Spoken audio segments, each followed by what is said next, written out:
Olá pessoal, tudo bem? Sejam muito bem-vindos. Eu sou Juliano Godoy e este é o Imigrantes. Hoje nós vamos expandir as fronteiras do Imigrantes. Como você sabe, esse podcast aqui nasceu com a intenção de contar histórias de brasileiros espalhados pelo mundo que tiveram a coragem e ousadia de empreender fora do Brasil. Mas até aqui a gente só teve convidado que empreendeu nos Estados Unidos. Hoje, finalmente, a gente vai um pouquinho mais para o norte. A gente vai até o Canadá conversar com o Fernando Muniz. Ele mora em Waterloo, no Canadá. O Fernando tem uma longa experiência em empreendedorismo em vários países. Atualmente, ele é CEO na Exo Insights, que é uma empresa focada em aumentar a performance individual através de alta tecnologia, como inteligência artificial, biometria, realidade virtual. O negócio é tão inovador e tão fora da caixa que eu vou deixar ele explicar melhor aqui para eu não passar vergonha. Fernando, tudo bem, cara? Prazer ter você aqui no nosso podcast. Muito obrigado, Juliana. Muito legal chegar a esse ponto de virar um assunto interessante, né? Por um motivo bom, né? Com certeza.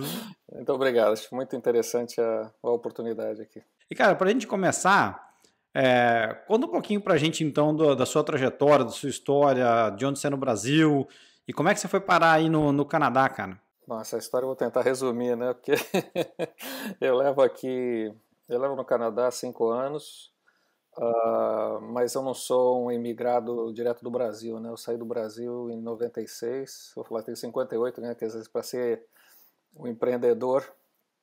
E depois eu conto uma paródia da minha idade aqui, porque eu fiquei muito tranquilo quando eu cheguei aqui no Canadá. Mas o primeiro país que eu saí foi para o Chile. Eu fui para o Chile em 96 porque tinha uma oportunidade, eu trabalhava na empresa do meu pai, tinha uma oportunidade de negócio lá e, para colocar as pessoas em contexto, essa época era os primórdios do Mercosul, né? Então não tinha até a integração, que quando você fala da Argentina, num país longe, então era realmente uma grande fronteira. E eu comecei indo para o Chile, fui para o Chile com a minha mulher, casado lá, fiquei durante 20 anos, minhas filhas nasceram lá. Um ano que eu cheguei lá, nasceu minha filha mais velha aqui. Eu começo a olhar para trás fazendo conta, não quero nem saber os números, assistindo as conclusões. Mas é uma experiência muito interessante, quer dizer, um dos efeitos desse tipo de vida é que em casa elas falam espanhol com a gente e a gente fala português com elas, né? Para a gente poder preservar os idiomas. E é uma coisa que acontece naturalmente, virou transparente, porque a gente percebeu que a gente estava no afã de falar espanhol, então perdi a oportunidade delas aprenderem português. Então, e elas nascerão. Vira aquela salada dentro de casa, português, inglês, espanhol. E nesse mundo aqui, o Canadá é um país de muito imigrante, você vê que é uma coisa meio comum, né? As gerações vão adotando o inglês, mas se você quiser um tradutor aqui, eu posso ter 180 e tantos idiomas. Você consegue um tradutor aqui na esquina, né? Então começou de lá, quer dizer, eu cheguei no Canadá depois do que aconteceu na minha carreira no Chile e foi tipo assim uma oportunidade montada em cima da outra, né? Isso é uma das coisas interessantes que eu acho assim, dentro do sangue de empreendedor, que você planeja tudo de um jeito e as coisas acabam acontecendo segundo os seus planos, mas de uma forma completamente diferente, né? Você vai buscar aquele caminho, é uma coisa que você está acreditando, mas os ingredientes, eu acho que inclusive esse é o aspecto assim, mais interessante de uma jornada como essa, é as coisas que vão acontecer. Você tem que saber, se você está empreendendo, que vão ter coisas que vão acontecer com você que você não planeja, e geralmente coisas boas, né? Eu acho que para você empreender, você vai valorizar muito melhor as coisas boas que te acontecem do que as coisas ruins. Você tem que superar as coisas ruins rapidamente, né? Mas as coisas boas acontecem e realmente e vem de uma forma fora do seu plano, que é uma coisa divertida. Então no Chile, você foi trabalhar na empresa do seu pai, ou seja, você sempre trabalhou no negócio da família, ou você começou sua carreira em outro lugar, depois foi tocar o negócio da família, o que era o negócio do seu pai no Chile? Eu comecei fora, quer dizer, a gente tinha uma intenção de, quer dizer, evitar os problemas que existem em empresa familiar, quer dizer, a empresa tinha 50 funcionários naquela época, e ele sempre teve muito cuidado de não me trazer, ou ter aquela coisa que a gente tem de novela do herdeiro, que vai seguir o negócio, nunca colocou pressão, quer dizer, quando eu fui para lá, foi por eu pedi, falei, acho que eu posso aportar, então vem, porque acho que todo pai tem aquela ideia de poder seguir carreira com o pai. E era dedicado, uma empresa muito dedicada, a área que a gente estava enfocada, a área de packaging, desenho de embalagens e desenho industrial de embalagens. Então, nosso negócio era era um supermercado, né? Esse era o mundo que a gente trabalhava. Fazer com que as coisas parecessem atrativas para os consumidores e eles comprassem. Então, e era design de embalagens. Isso, a empresa foi fundada em 61, foi uma das pioneiras no Brasil. Um negócio muito interessante, assim, como aconteceu. E uma das coisas que, isso eu acho que é ensinamento que serve para todo mundo, que eu lembro muito, que ele sempre falava, olha, começamos em 61 e a empresa só foi começar a navegar em 71. Porque todo mundo está achando que aquela... E é uma regra que você comprova muito aqui também. Às vezes a gente vê, a empresa levantou 150 milhões de dólares de capital, não sei o que lá, você vê que as pessoas só lembram desse momento, né, quando levantou o capital, mas geralmente essas empresas têm 5 ou mais anos no mercado trabalhando para criar um momento para gerar um investimento desse. Então tem que saber, a trajetória é longa, né? Todo mundo só vê os grandes milestones, né? Ninguém vê os tombos para trás, né? Nossa, você vê que e tem páginas que só falam disso, né? Quando o capital levantou aqui aí, eu falo, oh, meu Deus, quando você vai ver para trás, e muitas empresas têm 10, 15, às vezes 15 anos, né? Então é o tipo da coisa que você aprende desde pequeno, que é uma coisa, se você está metido nisso, é para o longo prazo, né? Não tem nada assim muito... Você não pode esperar as coisas rápidas se você está realmente querendo criar uma brecha ou um nicho dentro do seu segmento de mercado, né? E aí depois de 20 anos no Chile, resolveram ir para o Canadá. A gente veio e aí foi um pouco justamente o que aconteceu no Chile, né? Uma das coisas que teve lá e que os meus amigos brasileiros sabem, essa coisa desse modelo de mercado aberto. O Chile tem tudo para o empreendedor, tem tudo que você precisa, sabe? Um mercado aberto, uma coisa ágil, moralidade tributária, por exemplo. Então, impostos pagam, você paga, tudo funciona, é uma coisa muito clara. Não tem mercado, né? Que é um mercado pequeno. Mas a gente conseguiu estabelecer, funcionou, a empresa funcionou muito bem lá. E a gente estava sempre orientado nessa área de tecnologia. E uma das coisas que a gente começou a trabalhar lá, 15 anos atrás, foi com realidade virtual, né? Que vocês podem notar que foi um pouco cedo, né? Mas existia. O que acontece que você vê muito nessa área de empreendimento é que, por mais cedo que seja, você sempre vai encontrar um ou outro cliente, empresa interessada em comprar esse serviço. E a gente teve sucesso na área, deixa eu voltar um pouquinho atrás, né, nessa área de pesquisa de mercado, de comportamento de consumidor, de shopper, né, muito cedo. Então, empresas grandes, empresas da Inglaterra, a gente conseguiu no México trabalhar com empresas de consumo massivo, usando essas tecnologias, porque você encontrava com a pessoa que tinha o budget para fazer o projeto muito cedo, mas isso não queria dizer que você tinha um mercado, né? Então a gente enfocou, durante 3 anos a gente ficou trabalhando enfocado na parte de shopper research. Fizemos muita pesquisa e essa pesquisa basicamente se resumia no seguinte: você simulava um ambiente 3D virtual de um supermercado e eram estudos quantitativos, você queria saber, ter um número que dissesse para você que o consumidor ia comprar tal produto de tal forma, com tal preço.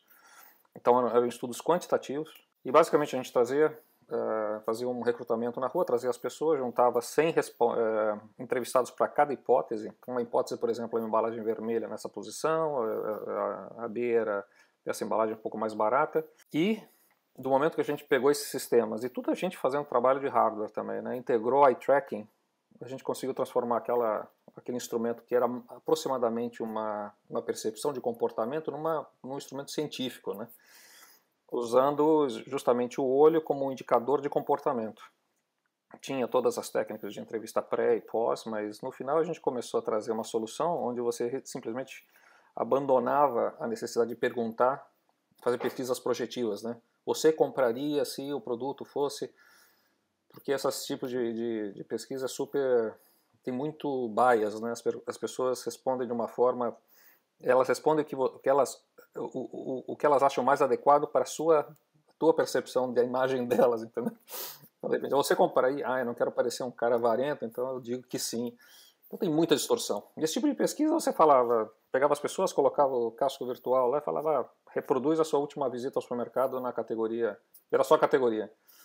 E os dados eram assim, exatos o que acontecia. Inclusive a gente fez, numa das pesquisas, um estudo comparativo usando as técnicas tradicionais de observação de comprador e a nossa ferramenta, e era ali.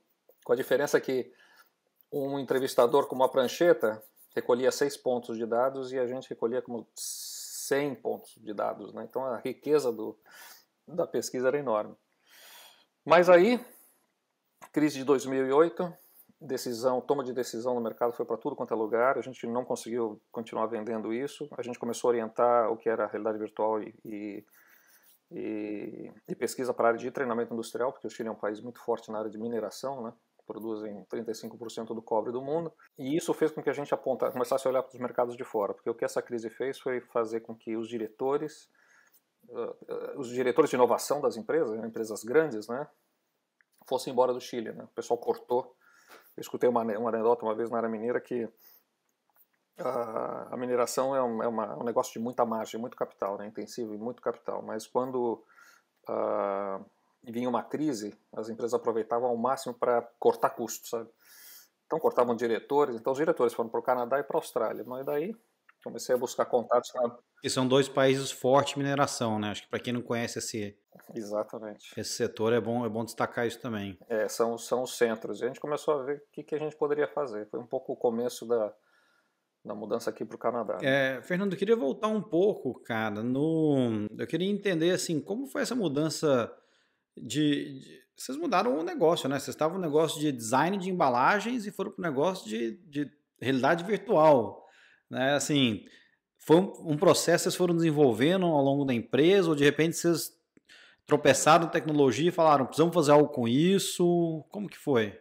Isso é uma coisa interessante, porque uma das formas de operar da empresa original sempre foram você manter uma parte do seu orçamento dedicado ao que era inovação. Então a gente é uma empresa que trabalhava, era como hoje serviço de engenharia, né? Não ser uma empresa de serviço, a gente fazia consultoria nessa área de design, mas uma parte a gente sempre dedicada à inovação. Então esse afã de usar tecnologia, a gente tinha, por exemplo, no escritório nosso, a gente tinha um mini supermercado onde a gente podia testar as coisas físicas, né? Que era uma área, um laboratório para isso. E quando começaram a surgir essas tecnologias imersivas, era praticamente inevitável, né? Para a gente que está acompanhando as últimas coisas, as últimas tendências, você começa a ver as possibilidades e são coisas muito engraçadas, porque os primeiros headsets de realidade virtual que a gente usou eram micro LEDs, né? Eram lentes pequenininhas, aí quando surgiu esse óculos são basicamente lentes de celulares, as telas de celulares grandes, e hoje tem uma tendência que está voltando aquela lente pequenininha, porque faz com que o headset seja muito menor, né? Então a tecnologia está dando uma volta de 360 graus, voltando para o começo. Então, acho que vem basicamente no sangue, né? Esse tipo de coisa você sempre se dedicou e a gente começou a ver que havia oportunidades de usar tecnologia em áreas próximas ao que era a área de design, né? Que era a parte de pesquisa. Então daí de design para pesquisa, para serviços quantitativos, que é a parte de pesquisa e treinamento em seguida, foi uma sequência natural, né? A gente acabou, eu diria, seguindo os setores onde a gravidade para o nosso tipo de serviço era maior, né? E hoje, quer dizer, pensando na área que a gente está trabalhando, como por exemplo energia nuclear, que eu nunca imaginei que eu ia trabalhar com uma coisa dessa, porque é uma área onde a sofisticação nessa área de treinamento é enorme, né? E muito conservadora, mas eles quando adoptam tecnologias é porque realmente existe um benefício muito visível. Ou seja, todo investimento incremental que você pode fazer para melhorar seus processos e continuar com esse zero risco e zero acidentes que eles têm, são adotados. Então a gente acaba chegando nessas oportunidades. E Fernando, como que foi o suporte da família durante todo esse processo? Porque assim, saiu do Brasil, foi para o Chile, ficou lá um tempo, depois já com filha grande, fala, agora a gente vai sair, vai para o Canadá, né? Porque eu acho que isso também, para quem está saindo do Brasil, é uma coisa a ser pensada também, né? Para você, como foi esse processo? Bom, isso é uma coisa, isso é super importante. Eu nunca tive muito problema, até pelas idades, né? Porque, bom, eu saí com a minha mulher daqui. Eu lembro que na primeira mudança daqui para o Chile, eu lembro que o que aconteceu foi basicamente que eu fui para o Chile, num projeto que a gente tinha com a Nestlé. Eu olhei o país, acho que todo mundo quando sai do Brasil vai para o Chile fica meio impressionado com a ordem, a limpeza da cidade. Santiago é uma cidade muito bonita. Aí eu falei, não é possível, né? A gente tem uma oportunidade, um cliente que estava pedindo para a gente ir para lá. A gente não vê esse tipo de coisa. E eu fiquei com aquela ideia, vamos. Acho que eu fiquei uns 2 anos dando volta nisso, né? Até que minha mulher chegou para mim, a gente sempre dá risada com isso daqui, ela chegou para mim e falou, olha, esse negócio de Chile é muito legal, eu gosto de ir para lá, mas é o seguinte, ou a gente vai ou não vai. Resolve. Exatamente. Não quero mais ouvir falar disso, mas é fundamental, foi meio engraçado como as coisas aconteceram, mas esse apoio é um problema que eu nunca tive, sabe? Então, houve esse apoio e quando a gente chegou também, e do momento que a gente veio para cá, é porque nossas perspectivas no Chile, muito antes dessa crise o pessoal vê o que está acontecendo lá, a Constituinte, já não estava, o mercado já não estava o mesmo, e como surgiu essa oportunidade, e no nosso caso também, a gente já tinha isso no sangue, né? Olha, surgiu a oportunidade, a gente fez a aplicação, depois eu posso contar um pouco do processo, como foi aqui no Canadá, e eles aceitaram, quer dizer, alguma coisa certa a gente está fazendo, né? E viemos para cá. Mas a gente fez uma sondagem, né, no mercado para ver se tinha potencial e existia muito interesse. Isso é um dos benefícios, digamos, que essa área de realidades imersivas, né, virtual, aumentada, existe muito interesse das pessoas, muita experimentação, a gente está acho que uns 10 anos em pilotos, esse tipo de coisa, mas o potencial é evidente. Então a gente falou, ligamos para cá, a gente veio um pouquinho, uma filha mais velha minha já tinha ido estava estudando já no Canadá, por coincidência, e as outras vieram justo naquela idade que dava para vir, sabe? Estavam assim, pré-adolescentes, um pouquinho de drama, mas chegaram aqui, é um país que é um país de imigrantes, né? Está desenhado para receber você, e então aí o processo andou. Sempre tem A adaptação foi mais tranquila.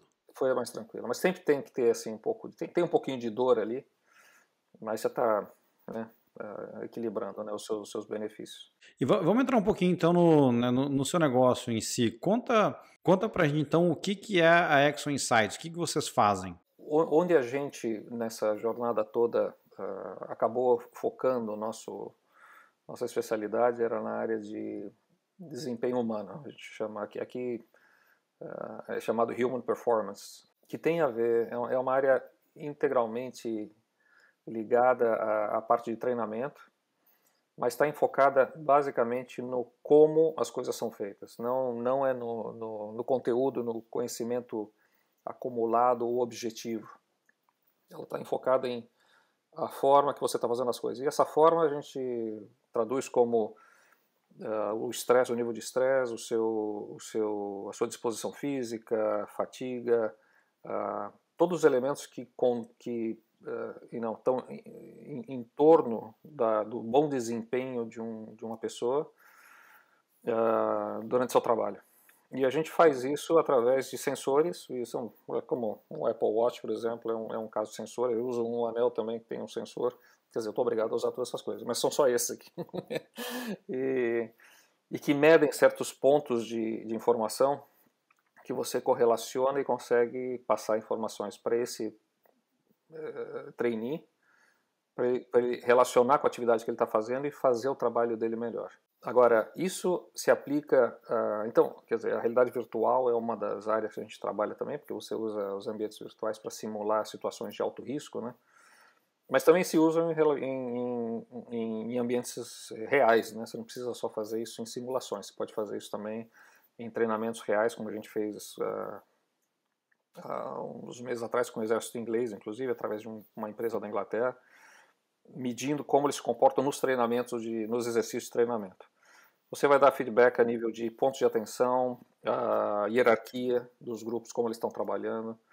E aí o interessante é que a gente quando você começa a buscar solução para esse, vamos dizer assim, cluster de problemas, de oportunidades que você tem, que é o treinamento individual, a gente começa a ver como usar esses indicadores a nível de treinamentos em grupos, né?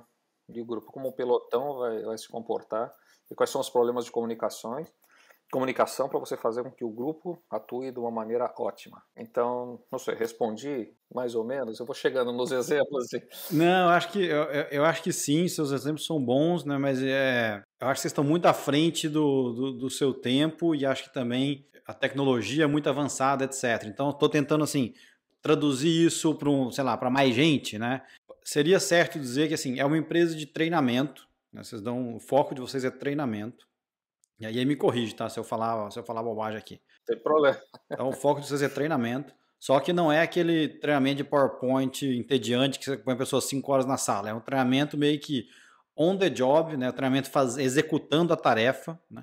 Só que ao invés da pessoa ir lá e apertar o botão físico, o botão real, a pessoa vai numa realidade virtual e ela faz os comandos dentro daquele ambiente de realidade virtual. E aí você falou um pouco aí de treinamento em usina nuclear, por exemplo, né? Para mim faz todo sentido, porque eu não quero pegar né, um funcionário novo e falar assim, olha, tenta ver se aquilo ali funciona, né? Não quero saber as consequências. Então, você consegue medir, você consegue treinar aquela pessoa naquele ambiente e medir a resposta dela. Por exemplo, se ela mexe o braço muito, você põe uma situação de estresse e ela se movimenta muito rápido, então você consegue dar um feedback para ela de que, olha, tem que se controlar quando tiver esse tipo de barulho, esse tipo de reação, etc. Faz um pouco de sentido? Não, faz todo sentido. Se a gente, por exemplo, em vez de eu complicar aqui e falar de todos os tipos de aplicação que tem, porque a gente tem aplicação, como você falou, na área de realidade virtual, você tem a realidade aumentada, você tem a realidade também, né?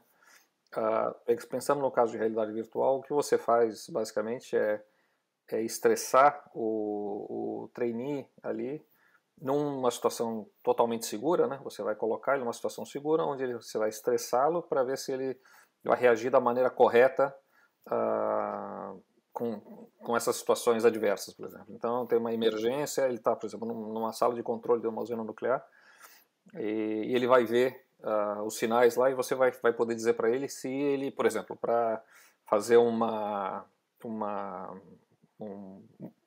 análise da situação que ele estava enfrentando, se ele juntou a informação correta para tomar uma decisão e definir a solução para aquele processo. Então isso é muito útil para a área de, vamos dizer, é o caso perfeito para a realidade virtual solucionar. Então a gente faz isso, mas sobre isso a gente está usando sensores, como sensores de eletrocardiograma, o eye tracking também, sensores de temperatura da pele, transpiração da pele, para saber se as pessoas estão sabendo controlar. Então aí que vem o como que eu te falei, sabendo controlar o seu corpo para estar num ou baixo nível de estresse ou alto nível de enfoque para poder fazer o trabalho da melhor maneira. Então você vai ter esse nível do treinamento, que é o conteúdo que eu falo, tipo as coisas que você tem que fazer, e a gente está adicionando a isso esse aspecto do desempenho, da forma como você está fazendo o seu trabalho. Você está fazendo ele concentrado, você está tranquilo. Então se você... a gente tem um caso muito bom daquele piloto que pousou no Rio Hudson, lá nos Estados Unidos, com o avião não lembro se era, qual era... Eu acho que é United. United, né? Então, se você vê a frieza com que esse cara... Isso, tem muitos projetos, ele enfrentou esse evento que durou, sei lá, 15 minutos, né, depois do pouso. É exatamente esse o tipo do cara que tem esse treinamento. E muitas vezes o que acontece... esse tipo de traço de personalidade que você vê num piloto excelente como esse, você só consegue conquistar com o tempo, né? Ele é experimentado, disse que a melhor situação é piloto velho ou avião novo, né? Que aí as coisas funcionam super bem.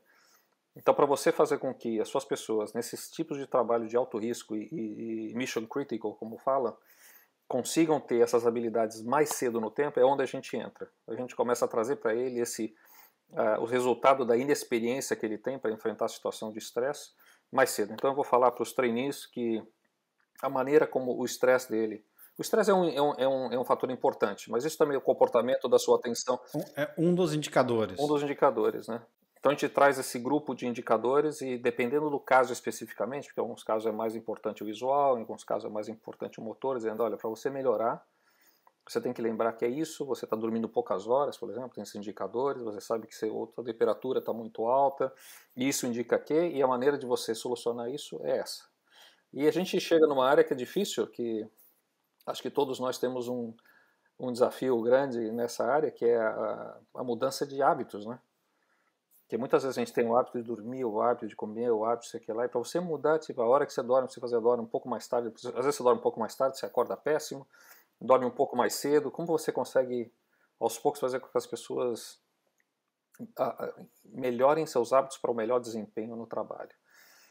Então, o nosso foco é nesses sensores que a gente usa para coletar dados e criar esses diagnósticos para fazer com que as pessoas façam um trabalho melhor. E a ferramenta mais conhecida e muito boa para simular situações de alto estresse e desafiantes é a realidade virtual. Eu dei uma olhada no site de vocês antes da gente bater esse papo e tal, e vi os vídeos também, etc. E, cara, achei super interessante. Eu acho que um deles, para mim, parecia o filme do Tom Cruise lá, o Minority Report, né? Que ele tinha aquelas luvas e aí ele vai mexendo na tela, né, etc. Então, acho que tinha, né, e aquele filme, acho que ele tem, sei lá, uns 15 anos, né, por aí. Então, é um pouco disso, né? Um pouco assim, daqueles equipamentos que você usa para medir a reação das pessoas, etc., controle fino, né? Você falou um pouco da realidade virtual, assim, mas quais são os outros tipos de, sei lá, de tecnologia que vocês usam, então? Olha, essas realidades, eu acho que ou essas ferramentas, né? A primeira que surgiu e mais cedo foi a realidade virtual, né? Onde você basicamente entra numa imersão total em uma realidade separada.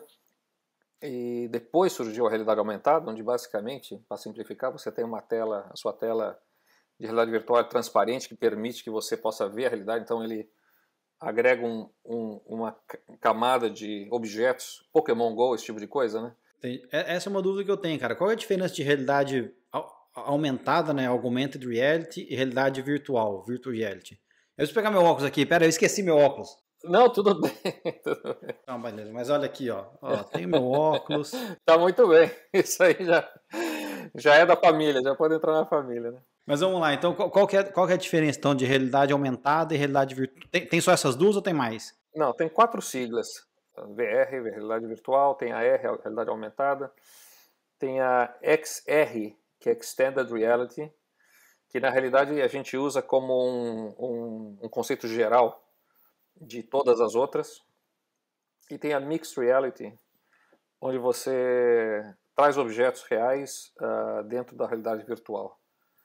E o que está acontecendo, a gente está vendo, é que muitas empresas grandes já adotaram e estão usando isso na produção. Tem vídeos que depois eu posso mandar para você dar uma olhada.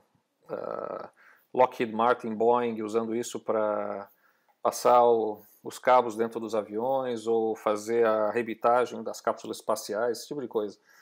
Com ganhos de... Porque ele basicamente está fazendo que, em vez de você... Essas tecnologias estão fazendo... Da realidade aumentada, basicamente, em vez de você usar referências, computadores, plantas, você tem os objetos todos projetados na área de trabalho que você tem, então é extremamente produtivo, né?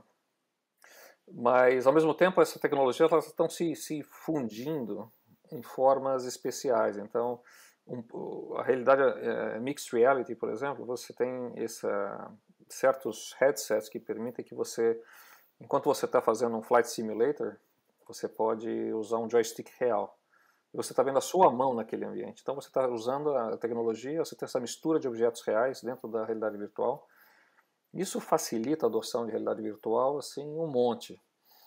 Então o que eu falo para você hoje, a gente marca no tempo, daqui a um ano a gente vai ver, as coisas vão estar completamente diferentes, porque o que a gente está vendo é uma fusão dessas várias tecnologias em instrumentos muito simples e baratos, né? Porque hoje em dia você compra um headset por 300, 400, 500 dólares, né? E os que eu tenho, que a gente comprou naquele tempo atrás, valiam 25 mil, né? Tá lá, né? Eu guardei para o museu, né? Acompanhando, pô. E eram super sofisticados, HD, essas coisas, mas para você conseguir isso naquela época eram pesados, né? Umas coisas que hoje em dia o pessoal põe na cabeça e dá risada na minha cara. Eu falei, anos atrás não era assim.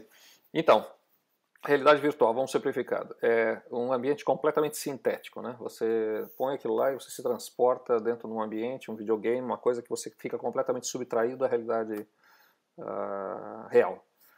Realidade aumentada, você pega o ambiente real e aumenta essa realidade. Você põe objetos, então eu podia ter esse laptop ou minha xicrinha de café aqui, virtual, sem eu ter aqui. Então ajuda você a criar certas hipóteses ou pegar instruções para você fazer trabalho e indicar para você, aperta essa tecla, passa isso por aqui, você vai seguindo essas instruções, mas integrado na realidade.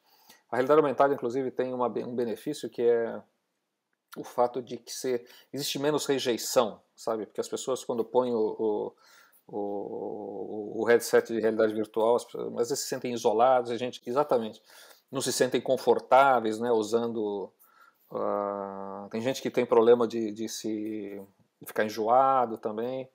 Não é para todo Não é um mundo, negócio né? confortável também, sendo bem honesto, né? Ele ainda, apesar de ter evoluído bastante, mas ainda é pesado, ainda é, né, não dá pra a gente faz algumas reuniões aqui no mundo virtual, mas assim, depois de 1 hora, 2 horas, assim, cansa, dói o pescoço, né? Não é um negócio. Exatamente. Não, e é justamente isso onde você existe muita expectativa que a Apple deve lançar até metade do ano a versão dela. Todo mundo que a Apple sempre vem com ele pega uma regra e quebra completamente aquela regra. A gente está vendo como é que vai ser, como é que eles estão vendo os problemas. Mas a tendência é isso, mais leve, mais confortável. Eu uso, para mim o meu limite são 20 minutos, né? Eu não esforço mais tempo para utilizar. Mas hoje em dia você tem os cascos, por exemplo, que ele permite você regular a distância entre as pupilas, né? Que é o fator número 1 de enjoo.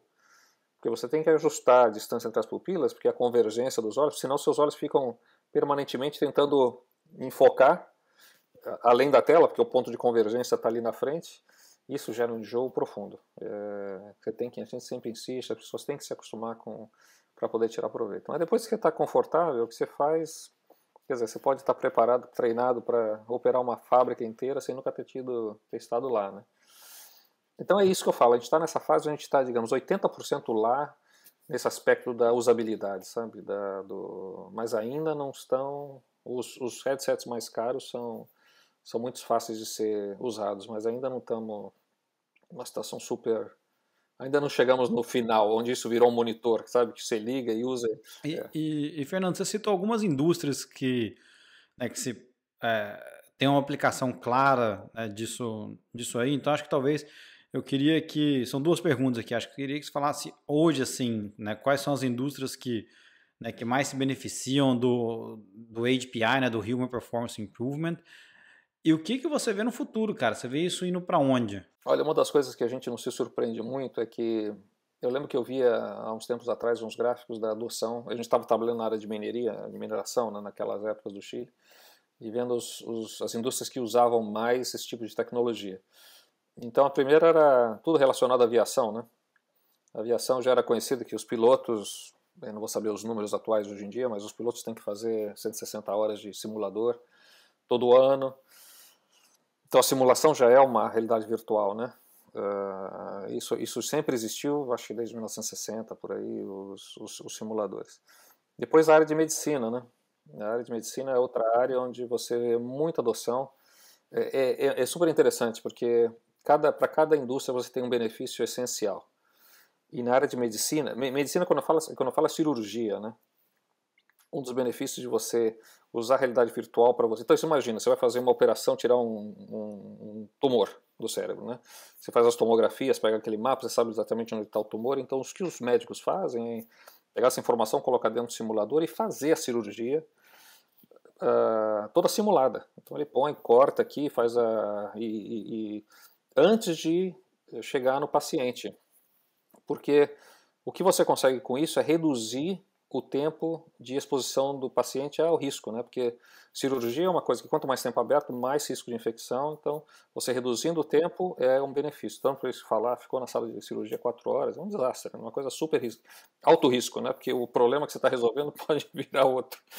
E depois você tem essa área, tem a área de defesa, a área militar, que usa muito isso. É meio irônico você falar em defesa de vida, né? Mas na realidade os caras estão colocando a cara deles de escudo ali, né? A área mineira e toda a área de defesa e polícia.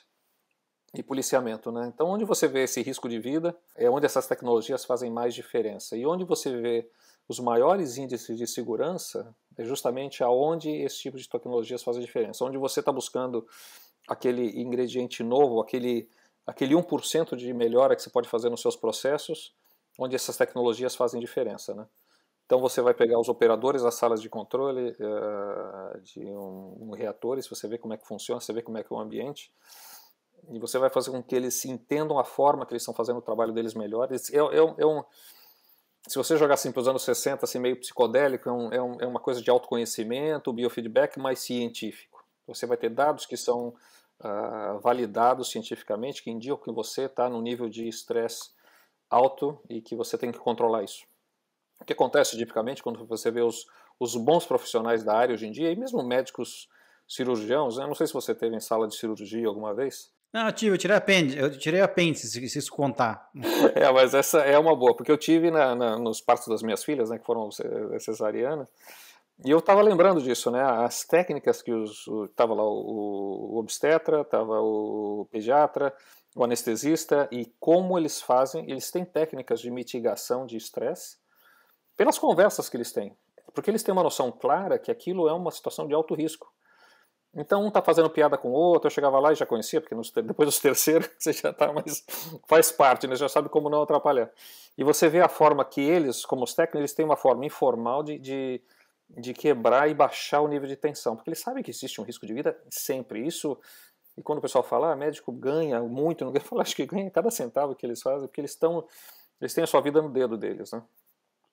Isso se aplica à energia nuclear, se aplica a essas áreas de defesa também, porque os caras estão ali colocando a cara deles.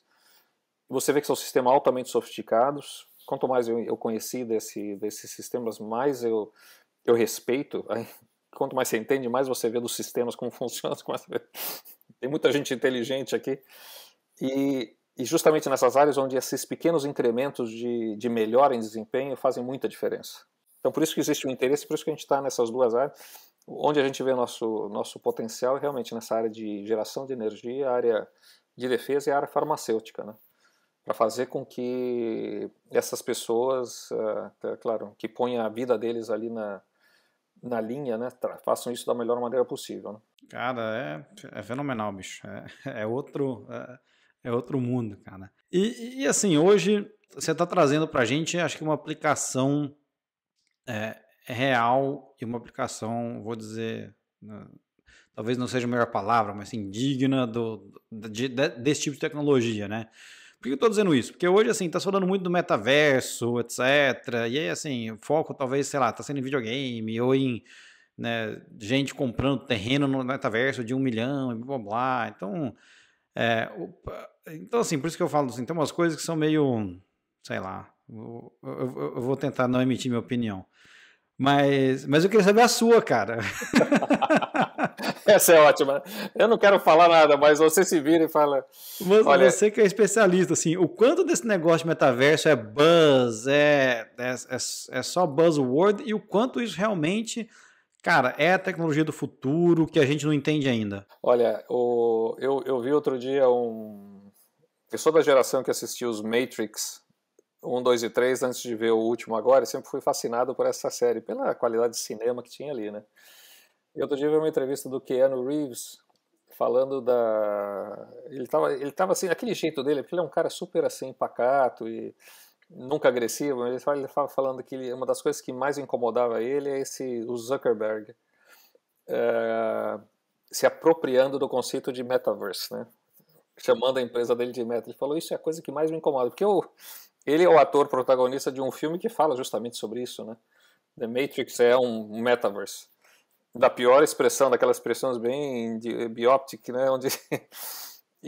Então, eu acho que tem empresas que se apropriam, que tem toda essa promoção em cima do metaverse, as pessoas começam a falar, e ainda é uma coisa como mainstream, assim, como uma coisa de primeira dedicação da empresa, é uma coisa assim muito especulativa, mas a gente está mais metido no metaverse do que a gente imagina, porque o que está acontecendo aqui tudo bem que somos nós aqui virtualmente tendo uma entrevista, um podcast, mas isso é um ambiente, isso é um metaverse que a gente tem aqui. A gente podia estar como avatares e ser muito mais colorido, ou ter uns quadros do Picasso atrás, os NFTs e todas essas coisas, mas... A gente podia ter gravado esse podcast metaverso, ia ser engraçado. Exatamente. Não era má ideia, né?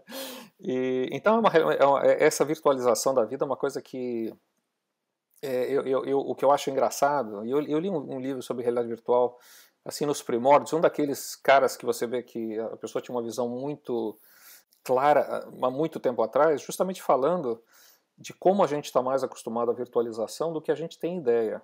E ele deu alguns exemplos, né? Um dos exemplos, ele falou energia. Energia você sabe que acende a luz de casa, mas ninguém vê. Eu falei, será legal, né? Aí ele fala, e o dinheiro seu dinheiro do banco? Você acha que tem uma pilhinha de papeizinhos ali dentro de um cofre? Não, isso é uma realidade virtual, total virtual. E a última que eu achei muito legal, ele falou, e ler um livro. Ler um livro hoje em dia não é nada mais que você ler um código. As pessoas, o autor imagina uma realidade, ele escreve o código, e por coincidência é branco e preto, é binário, escreve um código, você lê aquele código, você transforma, depois você lê aquele livro, de repente, Hogwarts. Você tem a imagem de um castelo na sua cabeça, que é uma virtualização também. Então, o cérebro da gente ele está desenhado para virtualização.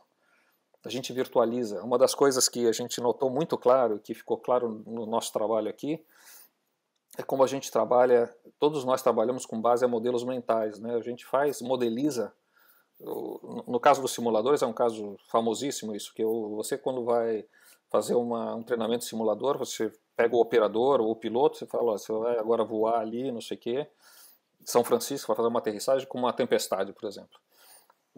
Quando você fala isso para ele, o que ele está fazendo é que nem no Matrix, quando o cara encaixava o negócio na nuca aqui, fazia o upload do que ele vai fazer, então ele começa a buscar tudo que ele sabe daquilo, e ele tem um modelo mental na cabeça dele. Daí ele virtualiza, mas ele está usando, ele faz um upload da própria memória dele, no cérebro dele, e a gente observou isso no treinamento dos operadores das usinas nucleares também.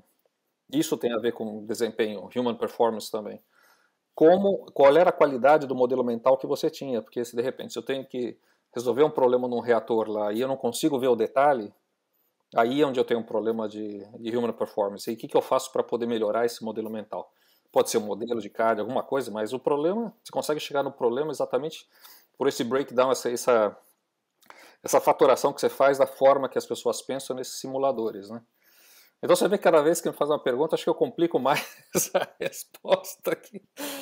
Mas a gente aos poucos vai notando que existe um processo. E por isso que eu insisto muito nessa maneira de enfocar no como os trabalhos, as coisas são feitas, que é a essência do nosso trabalho, é explicar às pessoas como elas podem melhorar o como, sabe? Você, através de certos hábitos, mas a primeira coisa que você precisa fazer quando tem um problema, você ter consciência do problema, admitir que existe, né? Você fala, realmente, meu nível de estresse está muito alto, então eu preciso... Agora, como é que eu faço isso? Não, então tem a forma de você fazer, você tem alimentação, você tem N coisas, ou, sabe, descansa um pouco, dorme, ou com aquela técnica de universitário, você dormir, estuda 50 minutos, descansa 10 para o seu cérebro, que é um músculo, relaxar.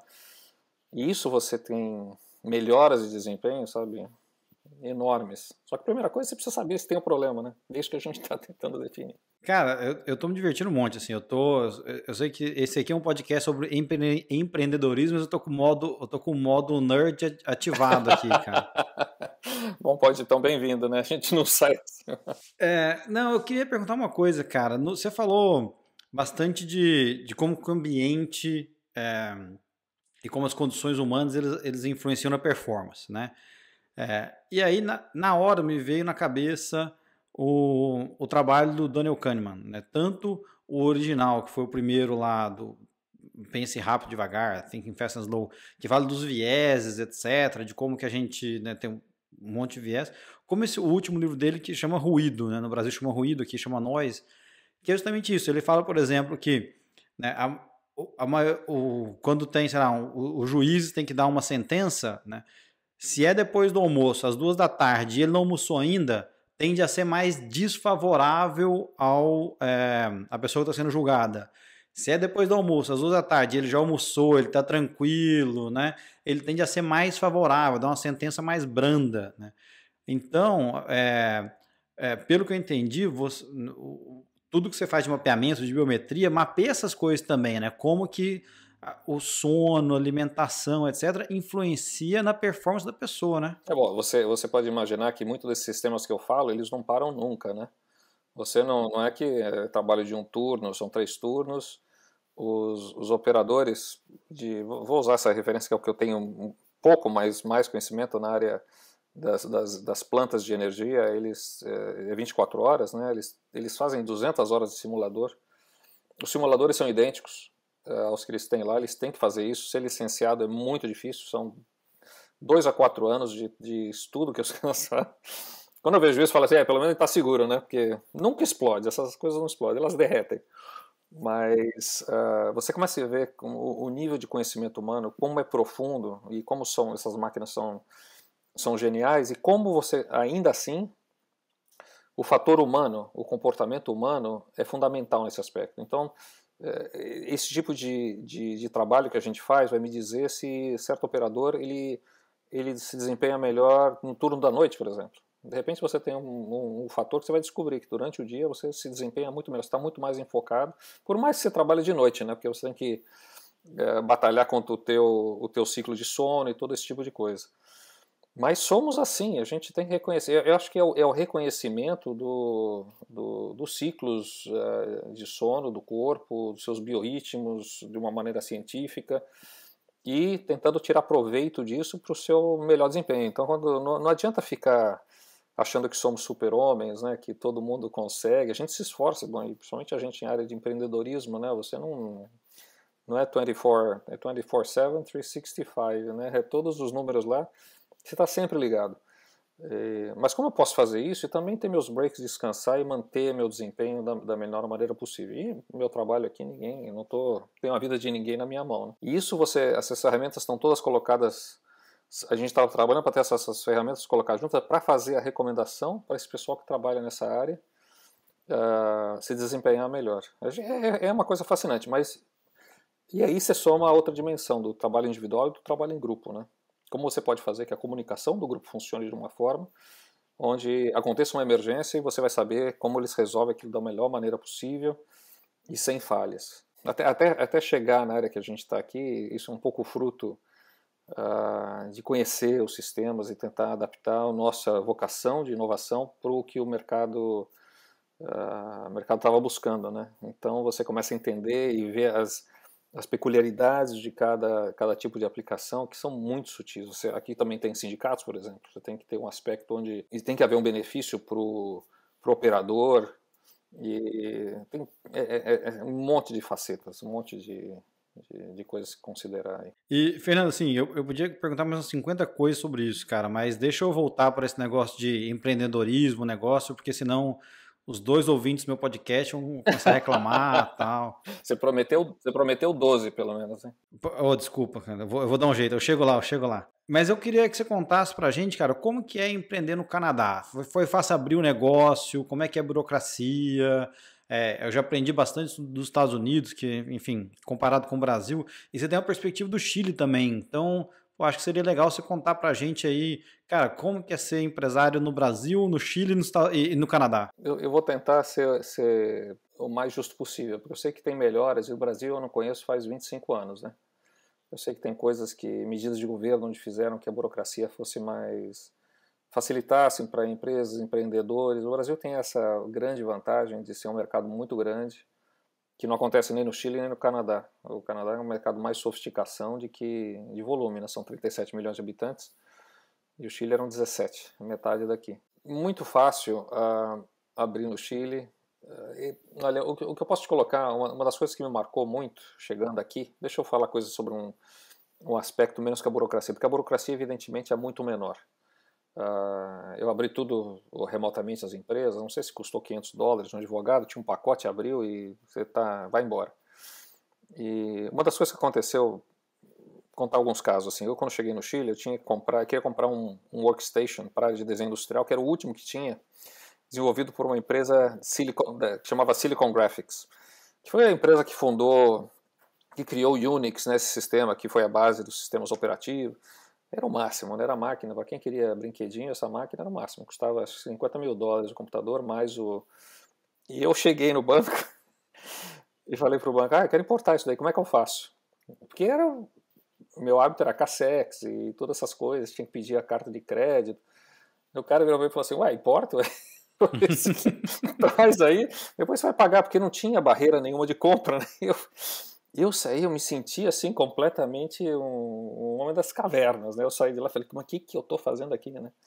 Então você tinha essa facilidade de se equipar, e quando eu fui pro o Chile tinha essa coisa de reserva de mercado no Brasil, onde você para comprar, a gente precisava comprar Max para a área de editoração, e não podia, tinha uma burocracia, então era tudo contra. E como eu nasci dentro de empresa, né, aquela coisa era uma sensação de empresa contra o governo, né? Que eu acho que é uma coisa que minha percepção que não mudou muito no Brasil. Não é? É um sócio que você não quer e você tem lá. Então, e uma das coisas que eu sempre me impressionava muito do meu pai, especificamente, que meu pai pagava todos os impostos. Que eu acho que se ele fosse mais se ele fosse mais mainstream, assim, ele tinha enriquecido muito mais, pagando um outro fiscal. E era uma coisa que eles tinham orgulho enorme de que o fiscal vinha lá da Receita, do Estado, e não encontrava nada, né? Encontrava alguma coisa e eu falava, mas o esforço e a quantidade de capital que ele jogou pela janela foi enorme. Então eu vi um pouco desse aspecto aqui, assim, né?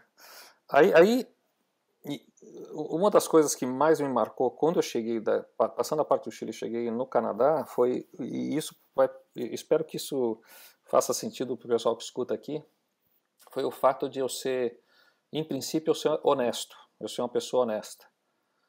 Esse princípio que você é desonesto no sentido onde tudo está feito contra, para que você, como eu posso dizer, você é onde o Estado não desconfia da sua honestidade, onde você fala, vou pagar, sua palavra vale, o Estado também se comporta com você dessa maneira, de uma forma super correta. E é um acordo, não tem tipo cartório, não tem nada. E eu sempre falava, essa coisa de o pessoal achar que eu sou honesto. E parece engraçado, né? Estão fazendo tudo do jeito certo, é uma coisa que me estressava. Eu falei assim, porque você está acostumado com esse nível de resistência do sistema, onde você tem que ir lá e carimbar e pegar o documento, fazer o certificado, que o Chile também tem muito isso. Então eu espero que algumas pessoas se relacionem com isso. Então esse fato de chegar assim, ser tratado como uma pessoa totalmente honesta, era um negócio assim que me juro que Te chocava. Choca de uma maneira, dá vergonha de falar, sabe? Mas choca de uma maneira fundamental. Então tudo isso que você falou de abrir empresa é um especialista que abre, você abre onde você quer, o endereço que você tem, se você falar quer usar seu endereço. O Chile, por exemplo, tinha verificação de endereço, não sei por endereço, porque tinha alguém que tinha pulado a cerca lá e tinha mais de endereço em lugar de endereços frios, então verificava o endereço. E aqui nunca me questionaram nada, né? Por quê? Se você não atua honestamente, são as penas do inferno, né? O sistema legal está feito de uma forma onde se você estira a corda um pouco, ou se não é completamente certo, ou se o imposto não é pago, ou sei que lá, eles bloqueiam sua conta, sabe? Na hora, assim, sem muito... Então existe... É um outro ponto de partida, né? Então ficar falando Canadá, não sei o que lá, agora tá menos 7 lá fora, então não dá pra falar. Enquanto o pessoal tá no Rio, no Brasil tá no carnaval. É uma realidade diferente. O Estado te trata como gente grande, né? Acho que esse é esse é uma diferença. Porque eu acho que a grande maioria tá fazendo as coisas corretas, sabe? Existe em um país imigrante, você sabe, imagina, né? Vem muitos hábitos diferentes aqui, mas as portas estão feitas de uma forma onde você tem que trabalhar dentro do sistema. E não é complicado, não é para nada complicado aqui. Mas não existe, por exemplo, onde quando você vai fazer sua declaração de renda, não existe assim como muitas formas de você reduzir o imposto, está tudo pré-definido. Se ninguém vai atrás disso, até Ninguém vai porque... atrás de recibo do médico para pagar menos imposto, né? Exatamente, exatamente. Porque existe uma informação. Não é que o sistema está feito para te pegar, mas a filosofia em geral é tipo: o imposto paga porque as coisas voltam, sabe? Então é uma mentalidade diferente. Você paga imposto, é um país onde tem um nível de imposto, sabe que a saúde aqui é pública, então tem uma rede cara, mas você vê que as coisas funcionam, né? Não tem nada que reclamar. Fernando, eu vi também que vocês têm uma parceria muito grande com a Universidade de Waterloo, né, que é referência em tecnologia, inovação, etc. Como é que veio essa parceria, como ela surgiu e qual que é o papel dela na Exxon? A universidade é uma coisa muito importante. Bom, a gente veio para cá, como a gente veio para cá? No Chile, quando a gente começou a ver as coisas que o mercado, pelo menos a área que a gente estava motivado a desenvolver, que é essa área de treinamento, a gente começou a apontar para o Canadá e para a Austrália, que é onde estavam as grandes mineiras, né? Fizemos umas viagens para ver o interesse, enorme interesse. Eu falei, bom, pela minha experiência, se você quer atender bem clientes e quer ser levado a sério, você tem que estar lá. Como é que a gente faz para ir para o Canadá? E o Canadá tem um programa que chama Startup Visa, onde você aplica e ele tem 3 níveis de suporte que você tem que conseguir. Uma é de uma aceleradora ou incubadora, que é como a gente veio. A outra é um angel investor e a outra são os venture capitalists, né? Ou você garante capital e você vem, ou uma incubadora. E você tem que ter uma lista, um checklist de 10 pontos, você tem que ter uma patente depositada, venda, algum tipo de venda, você aplica, chega neles, eles incentivam isso, inclusive acho que é um dos vistos menos utilizados para vir para o Canadá. E eu apliquei para isso, apliquei para a Universidade de Calgary, a Universidade de Waterloo, e agora eu convivo com gente que eu conheci dessa época, então é interessante a relação, e eles seguem o processo, aplicam, vê se está tudo certo tal, e falam, ok, você pode vir, você tem a sua empresa. E a gente fica, e aquilo acontece de novo, você fala, fica impressionado, né? Eu só falei verdade ali, não estiquei a corda para nada. E as coisas aconteceram e realmente era sério. Você tem que vir, claro, você vai investir, você vai trazer a sua família, tudo. Mas você aqui no sistema de Startup Visa, eles te dão um visto de residente permanente para você e para sua família, que te dá uma garantia que se você traz a sua empresa, se a empresa falha, você não tem que se mandar, né? Então você tem um visto, sei lá, de 2, 3 anos, a coisa não funciona, você tem essa espada na cabeça e você fica aqui e tem que mudar, porque é um país que obviamente busca população, né? Você fica sendo tratado como uma empresa local. Uma empresa local, e esse aceleradora que eu estou, que chama Accelerator Center, a Universidade de Waterloo tem uma relação com ela, tem algumas posições no board que eles têm, que são as 20 pessoas, é sustentado pelo governo federal, mas você paga um aluguel, você é uma das empresas dentro do edifício lá, tem um espaço, nosso escritório ainda está lá, mas o fato de você ser parte das empresas aceleradas ali, você está no campus norte da universidade, é imediata a forma quando você começa a ter acesso. Então a gente teve já no primeiro ano estudantes da área de pós-graduação que vinham fazer estudos na nossa empresa, ajudavam a fazer planejamento estratégico. A gente começou com 3 projetos de pesquisa, a gente ia para a escola de engenharia ou de cibernética para montar projetos e usava os mestrados, os PhDs que estão lá. Esse ano foi para mim a glória, ano passado, porque a universidade veio para a gente, eles tinham um projeto na área de 5G, 5G, né? E queria que a gente entrasse como especialista na área de realidade virtual, então a gente foi convidado pela universidade e falei, isso aí só falta uma medalha, né? Uma medalha. E a gente usa muito a universidade, então você começa chegando, do momento que você chega aqui, você tem essas credenciais, sabe? Do fato de você fazer parte desse ambiente, isso gera uma credibilidade. É isso que eu ia te falar, acaba sendo um selo de qualidade também, né? Totalmente. E é sério, e aí vem aquelas coisas, você começa a ver como aos poucos você vai entrando nessa espiral virtuosa, né, das relações com as pessoas, você acaba lidando com muitos clientes que são ex-graduados da universidade, então, e é uma universidade que tem, não sei quantos Nobel, para o Canadá, acho que tem 4 Nobels ou 3, tem gente com, o que eu falo? Eu falo sempre quando eu chego lá, eu falo assim, qualquer um nessa sala aqui é mais inteligente do que eu, né? Porque você tem um nível de alunos, os alunos que a gente pega, a gente tem 5 alunos da universidade agora trabalhando com a gente, que chamam co-ops. O co-op é uma forma que a universidade aqui no Canadá lançou, onde os alunos eles fazem dois termos, né? 2 semestres de estudo, ou são 4 meses, quadrimestres, e trabalha um quadrimestre. Então eles saem da universidade com experiência em 4, 5 empresas diferentes. Sai com experiência de trabalho. Então é um turbo no... E a gente usa muito os alunos e são bons mesmo, sabe?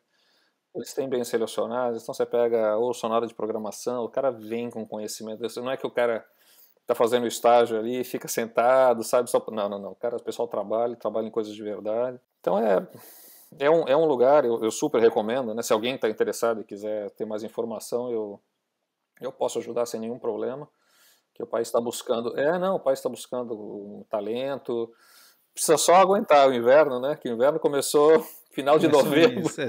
Começou em setembro, termina em junho, né? Exato. Mas fora isso é bom. Exato. Mas feliz de ajudar, é um negócio que eu acho muito legal aqui, muito feliz. Não, legal, depois a gente coloca aqui os teus contatos lá que você puder compartilhar e tal. Mas eu queria tocar no outro ponto, né? Durante a conversa você falou, por exemplo, que quando você começou, os primeiros headsets tal, custavam $25 mil tal, depois você comprou equipamento de 50 mil. Então, assim, eu assumo que você está num negócio que você precisa investir muito em pesquisa e desenvolvimento, né? E muito em equipamento. Então, assim, o seu negócio é muito intensivo em capital, né? Olha, a gente, como uma das coisas que eu aprendi aqui, várias vezes eu li, e você tem, estando no Accelerator Center, você tem uns mentores, né? Você tem caras que são ex-BlackBerry, que BlackBerry é um grande caso de sucesso, um grande trauma que tem na região, mas tem uma quantidade de gente inteligente que surgiu dali. Então, eles têm uma regra que sempre falam que hardware não é um lugar feliz. Para você estar muito difícil você ter sucesso na área de hardware. Você tem sucesso, pode ter sucesso. Mas a gente tem feito um esforço para se enfocar no máximo, usar, ser o mais, digamos, agnóstico, né, com relação a hardware. Você trabalha realmente independente de hardware. Embora em certas áreas você tenha as melhores ferramentas como o HoloLens da Microsoft, é um equipamento excelente. Até o pessoal da Microsoft, para mim, que eu conheci, ele falava, a gente conseguiu assim, uma coisa boa, muito boa a ferramenta, mas a gente tenta ser independente do hardware, né? Embora a gente trabalha como uma marca de headset que chama Vario, é uma empresa da Finlândia, chama VARJO, Varjo em português, e eles são realmente assim a última expressão da área de realidade virtual, e que faz esses ajustes automáticos. Então o eye tracking automático, você põe, ele já ajusta o IPD para você não ter, é uma coisa igualzinho o seu, só que o negócio custa um pouquinho mais caro, né? Mas é aquela história. Mas essas coisas você vê a evolução, e você vê que tem áreas e empresas muito dedicadas a melhorar nessa área de hardware, né? Mas o nosso foco é a área de serviços de engenharia, e estamos buscando empacotar alguma dessas soluções que a gente tem aqui. E aí, para você conseguir assim, acesso a recurso financeiro no Canadá, também você teve facilidade? Assim, não sei se você precisou usar financiamento, banco, essas coisas, mas o ambiente. Não é difícil. Se você tem, lastro também ajuda. Vem com algum investimento assim, põe no banco, eles emprestam, não é complicado. Existem ferramentas especiais para empresas imigrantes. Eu lembro que quando no Accelerator Center aqui eles têm um programa que chama Jumpstart, que para qualquer startup eles dão, não sei se eram 15 ou 20 mil dólares aqui para poder ajudar. Mas uma coisa que acontece é que depois de um tempo você começa a entender o panorama de grants que existem aqui, e você estando numa dessas incubadoras, você entra numa lista de potenciais clientes de certos órgãos do governo. Eu não sei qual seria o equivalente no Brasil, mas que te dão fundos para você desenvolver, fazer pesquisa e desenvolvimento fora dos seus projetos. Então, por exemplo, existe uma divisão que chama NRC, que é National Research Council, que tem uma divisão específica que chama IREP, Industrial Research.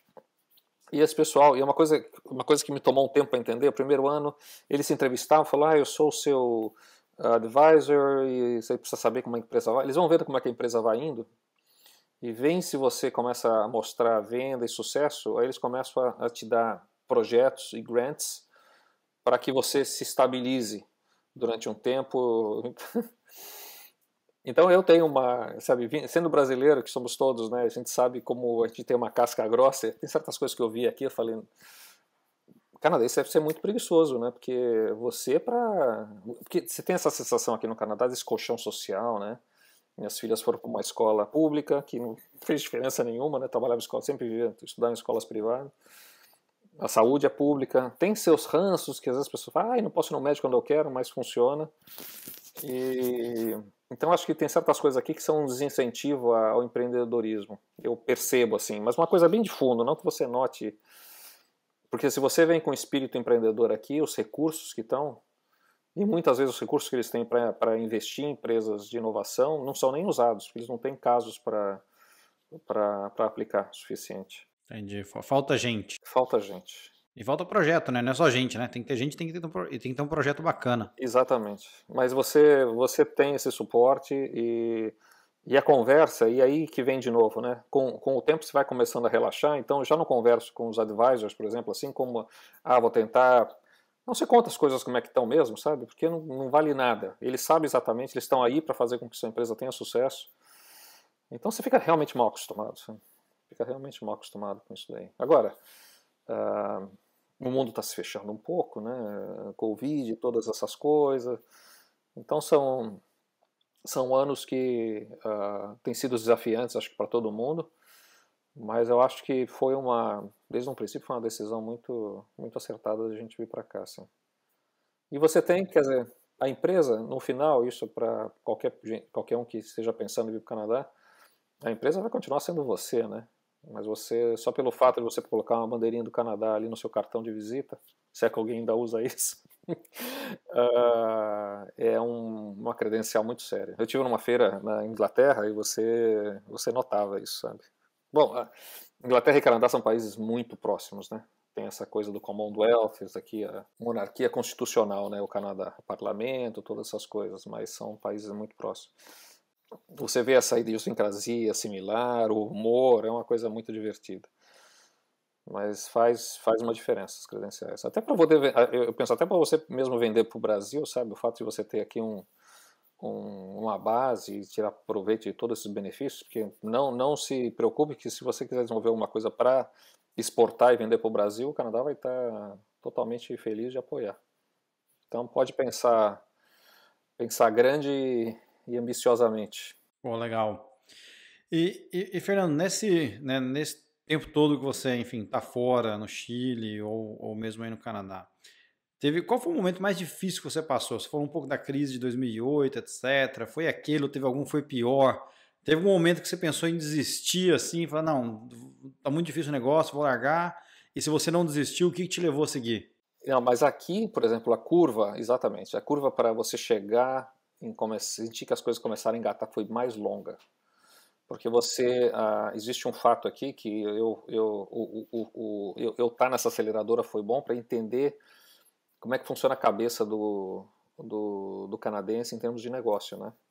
O clima aqui, a gente briga, o clima rege as coisas. Então você tem o verão aqui, que é o nosso carnaval aí, onde depois que você passa alguns anos aqui, o que você quer é sair, descansar suas férias. Mas essa época que a gente está agora, janeiro, fevereiro, o inverno, outono e começa a esfriar, é trabalho. É época que o pessoal tá mandando, quer dizer, o Natal que pra gente é um break, e Ano Novo, tudo aqui não, aqui o pessoal tá mandando bala. Então custou, eu cheguei em épocas assim, no verão, que eu estava precisando de dinheiro, investimento, alguma coisa, não tinha ninguém, né, para falar. Então assim, eu falava... Então eu cheguei a mandar currículo e aplicar, falei, bom, sabe, você vê que as coisas não estão andando, né, a gente tem que ter um plano B, né. E eu nunca... Mas assim, tirar o chapéu, jogar toalha, né, nunca aconteceu, mas eu juro que aqui eu tive perto. Isso porque a gente também está trabalhando numa área de serviços e as indústrias que a gente trabalha são indústrias que se mexem muito lentamente. E que aí você tem a vantagem e a desvantagem. São indústrias difíceis de você entrar, então também é difícil que a sua concorrência entre nessa indústria. Demora para entrar, mas depois que entra, Mas, demora para sair, né? exatamente, e é exatamente o tipo da coisa que não tive ninguém para me dizer, tipo, tranquilo, uma coisa é assim mesmo. Porque e isso também é um pouco... Eu acho que a única coisa que eu senti dos mentores que faltava é que alguns deles eram muito teóricos e nem todos eram empreendedores. Então você acabava ficando mais próximo dos que tinham tido empresa e venderam, e você fala com ele e fala, não, calma, a coisa é assim mesmo, relaxa e não perde seu sono não, porque... Então esse tipo de... para você entender esse tipo de situação, da idiosincrasia do país, eu acho que é o que me tomou mais tempo aqui. E ainda assim são categorias lentas, né? São áreas, se você pegar a área de energia, é uma área que não muda muito, mas chega uma hora que você recebe aquele telefonema, como aconteceu com a gente, da OPG, que é a estatal de Ontário aqui de energia, falando, a gente ficou interessado, queríamos ter uma conversa e fazer você fornecedor aqui. Pra você ter uma ideia, a gente foi desenvolver, a gente estava falando com os advogados deles para reduzir o contrato deles, né, que era de 80 páginas para um contrato para pequena e média empresa. Mas durou 8 meses isso para fazer o negócio do contrato, sabe? Então, falar, cada barreira grande que a gente passa é uma barreira para todo mundo aqui. Então, você tem que aguentar, porque aparecem algumas coisinhas assim durante sua semana, sua trajetória, que vão te dizer que as coisas estão indo para o lado certo, né? Mas assim, eu não sei, acho que eu não... Acho que tinha até gente achando que eu já devia ter desistido, ou tinha desistido sem que eu ter desistido, assim. Mas Isso aí, cara. Brasileiro não desiste nunca, né? a gente não sabe... as coisas, você fala assim, as coisas sempre podem ser tão piores, né? A gente tem... Não, mas olha, honestamente, eu acho que a gente fala disso pra gente de uma forma meio jocosa, assim, mas eu acho que a gente... Ironicamente, talvez, a gente no Brasil, a gente tem um tratamento para... Você só vê problema quando tem problema mesmo. O resto você está buscando a forma de resolver e dar a volta e chegar no final do mês, né? Então a gente acha que o brasileiro, nós aqui estamos, a gente está desenhado para ter sucesso num ambiente como esse. Fernando, pra gente ir pra um lado mais light, assim, cara, todo esse tempo que você tá fora, tem alguma história que te vem na cabeça, assim, que é uma história curiosa, engraçada, né, seja em termos de cultura, ou seja em termos de língua, que você falou alguma coisa na reunião e falou, pô, que cagada, teve uma coisa assim ou não? Era uma das coisas que eu lembrava da... Deixa eu ver se eu lembro alguma aqui do Canadá, né? Mas teve uma coisa, uma anedota do Canadá que eu vou contar, que é uma coisa engraçada, que você vê como é que a sociedade é. No Chile, o que eu lembro, como a gente vinha falando português e tinha que aprender o espanhol, você sente, se você mora nos Estados Unidos, né? Então quando você está falando inglês, você sabe que tem uma demanda diferente do seu cérebro, né? Então tem dias que se sua língua nativa não é aquela, leva um tempo até você começar a falar a língua naturalmente. E isso é porque teu cérebro está se rewiring, né? Reconectando totalmente. É um esforço muito cerebral muito grande, né? Eu lembro que uma vez eu entrava, tinha semanas que eu passava, você entrava no Chile, né? Eu entrei num táxi uma vez, o cara me falou, e o chileno tem um sotaque muito especial, né? Ele falava comigo, eu não entendia nada do que o cara falava, né? Eu falei assim, não pode ser, é só espanhol. Eles têm um sotaque especial e falei... Aí que caiu a ficha, né? Eu falei, meu, o cara tá falando, eu não conseguia entender o que o cara falava, e não é porque ele falava mal. Eu falei, meu cérebro já não dava mais, né? Já não conseguia mais, eu estava cansado de tentar aprender o espanhol chileno, né? Então, coisas assim, né? Que coisa que são desafios que você tem, que é o idioma, é um esforço grande que você faz. Acho que faz com que a gente tenha uma vascularidade no cérebro melhor que a pessoa que fala só um idioma. E algo curioso aqui do Canadá, que eu sempre pensava muito, que na primeira casa que eu aluguei aqui, quando eu cheguei, no meu lado morava um policial, a casa igualzinha, casa classe média, assim, do outro lado era um professor de escola primária, né? E eu pensava comigo, falei, quando que no Brasil eu ia morar do lado de um policial e um professor? Que estavam ali com você. Eu falava, isso é... E amiguíssimos, né? Convidavam para cá, o policial mesmo é uma carreira muito respeitada, né? E eu pensava muito, falava, Silvia, você vê o contexto que você está, uma coisa completamente diferente, né? E além de ganharem bem, sabe, pode ter seu nível de vida. Então, você começa a notar que tudo bem, é para cima, mas as diferenças entre classes aqui são muito menores, muito menos marcadas. Isso é uma das coisas que me marcou bastante aqui. Não é uma piada, uma coisa assim. Se eu lembrar de alguma, eu... Não, mas é diferença, é diferença de cultura, né, cara? Que assim, que acho que para quem tem esse, sei lá, sonho, desejo, pretensão de sair do Brasil, tem que estar preparado para, tem que estar com a mente aberta, né? Tem que, E você aqui, eu acho que aqui eu me senti mais na vala comum, assim, do que no Chile. O Chile, a gente como brasileiro, você tinha mais status natural, assim, por ser... Aqui você é mais um imigrante, mas não por isso tratam. O mundo está desenhado para o imigrante aqui. Então, tem só que seguir e entender a idiosincrasia, né? Tudo limpo, arrumado, grande, né? Espaço pra caramba aqui, né? Porque imagina um país do tamanho do Brasil com 34 mil habitantes, como São Paulo. Acho que é grande São Paulo, né? São Paulo tem São Paulo tem uns 20, não? por aí, então espaço de sobra aqui. Pô, bacana, cara. Fernando, eu podia, cara, ficar aqui mais umas 5 horas, mas eu quero respeitar o seu tempo, né? Te agradeço bastante. Pra gente finalizar, tem um quadro aqui que eu brinco com as rapidinhas, então são 4 perguntinhas e assim, primeira coisa que vier na sua cabeça. Tá bom. Você já está há muito tempo longe do Brasil, mas tem alguma coisa que você ainda sente falta de lá? Churrasco do meu cunhado, meu. O cara é o melhor churrasqueiro. Eu consegui fazer picanha com as carnes horríveis que eu comprava lá no Chile, eu morro de saudade dele. E o queijinho que ele fazia na grelha, meu. Isso não tem... Minha família toda morro de saudade. Minha família toda, mas meu cunhado era um mestre. Boa, boa. E o que você descobriu aí no Canadá e que agora você não vive sem? Olha, sair do carro, e isso é uma coisa que eu falo com a minha esposa, qualquer lugar esquecer a chave, deixar tudo aberto, ninguém ligar para nada. Eu saio de casa, deixei a porta da garagem aberta aqui 2 dias, não aconteceu nada. Não, sabe, ninguém tá segurança. É um negócio que eu relaxei, eu adapto mesmo.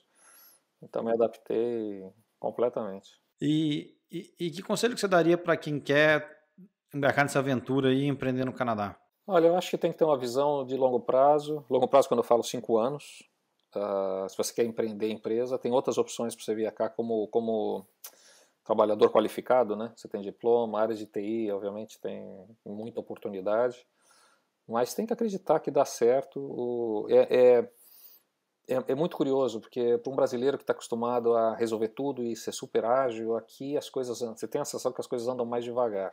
Mas andam, é super engraçado, andam sempre. Não andam mais devagar, elas têm um ritmo constante. Então, se você falar, você não está andando e relaxa, você vai ver que vão vir por trás de você e te empurrar para frente. Você tem que entender o ritmo de como funcionam as coisas aqui para funcionar. E chegar na hora que você vai estar andando no ritmo do país também, né? Mas é um ritmo diferente. Fernando, para quem quiser aprender um pouco mais, né, de você, assim, tem algum livro ou um filme, um podcast que você recomenda para o pessoal? Olha, eu gosto muito de biografias, né? Eu sempre eu leio ficção, gosto de alguns livros de ficção, mas as biografias eu devoro. Olha, algumas que eu li, uma que eu não terminei de ler, Winston Churchill, que eu estou na metade, Ulysses Grant.